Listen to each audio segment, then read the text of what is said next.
The aftermath of a deadly American drone strike in Pakistan. Images like these have soured US-Pakistan relations for almost a decade. No Pakistani official has ever acknowledged sanctioning US drone strikes until now. What you're saying here, on occasion there was agreement? No, only on very few occasions where the target was absolutely isolated and had no chance of collateral damage. Pervez Musharraf was Pakistan's military ruler when drone strikes began in 2004 and was bitterly and publicly critical of them. Now he admits there was a secret deal. One discussed at the military level, at the intelligence level, to strike, and if at all there was no time for our own SOTF and military to act, and that was very, maybe 2 or 3 times only. Back then, Al-Qaeda and Taliban fleeing US forces in Afghanistan set up camp over the border in Pakistan's tribal region. America and Pakistan had a common enemy and a common strategy: kill militants when they could. The answer used to be that this was a fleeting target and we couldn't delay the action. I mean, these ups and downs kept going. You see, this is a very fluid situation, a vicious enemy and a fluid situation, mountains, inaccessible areas. By the time he was forced from office in 2008, Musharraf says he sanctioned only a couple of strikes. The vast majority came under the civilian government that followed him. Since 2003, there have been more than 350 drone strikes in Pakistan, mostly in the semi-autonomous tribal border region close to Afghanistan. There are no precise figures for how many people have been killed, but estimates range upwards of 1,900, and of those, more than several hundred are believed to have been civilians. Most Pakistanis detest the drone program for the loss of life and because it violates Pakistan's sovereignty.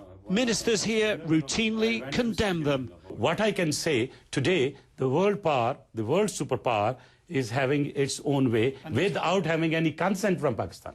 But a diplomatic cable obtained by WikiLeaks tells another story, recounting a meeting between the US ambassador, Malik, and the then Prime Minister, Gilani. She wrote, Malik suggests we hold off alleged predator attacks until after the Bajur military operation.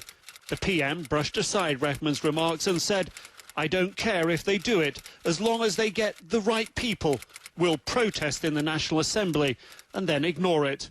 Musharraf too covered up US drone attacks when it suited him. When militant Nek Mohammed was killed in 2004, the Pakistani army said it killed him in a rocket attack, except it didn't.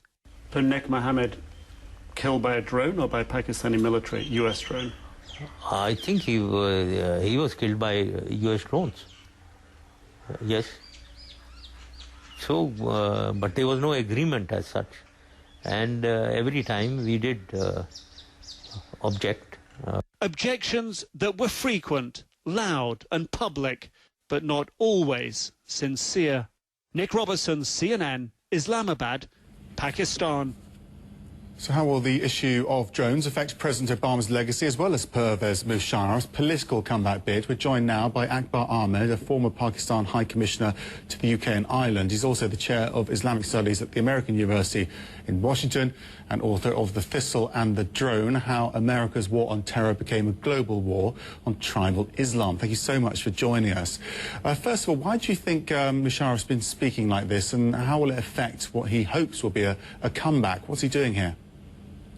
I think he is used to speaking, frankly, off the record, and he does sometimes land himself in trouble later. In terms of the reaction in Pakistan, there already is a very, very strong anti-drone position, which is now feeding into an anti-American position.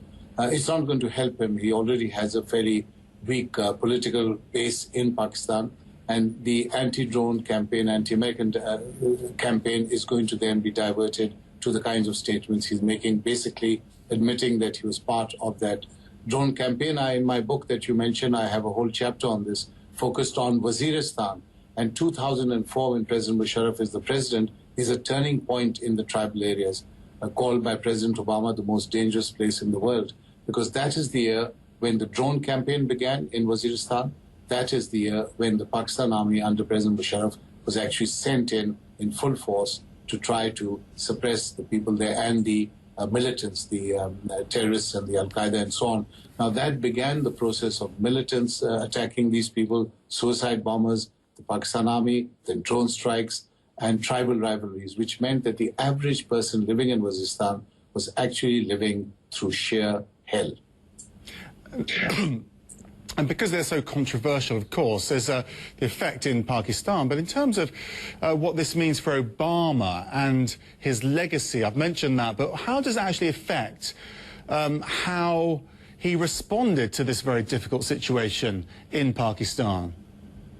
That's a very interesting question, because anyone who saw him, heard him before he became president would have assumed that with his normal sense of enlightenment, his normal sense of compassion and pluralism, he would be against accelerating the program. In fact, the drone program has really accelerated under him. In that sense, President Musharraf is right. This is the time when drones are very, very frequently being used against Waziristan and having a devastating impact.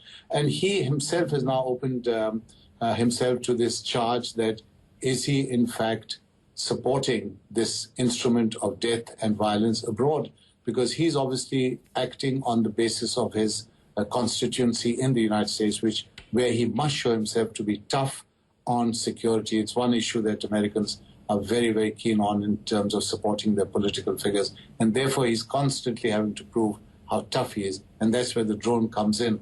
People are not connecting in the United States what's happening over here, that is the sending of the drones, and what's happening over there, the impact of the drones on ordinary people. I'm not talking about the targets, I'm talking about the unintended targets, the women, the children, who are constantly being killed.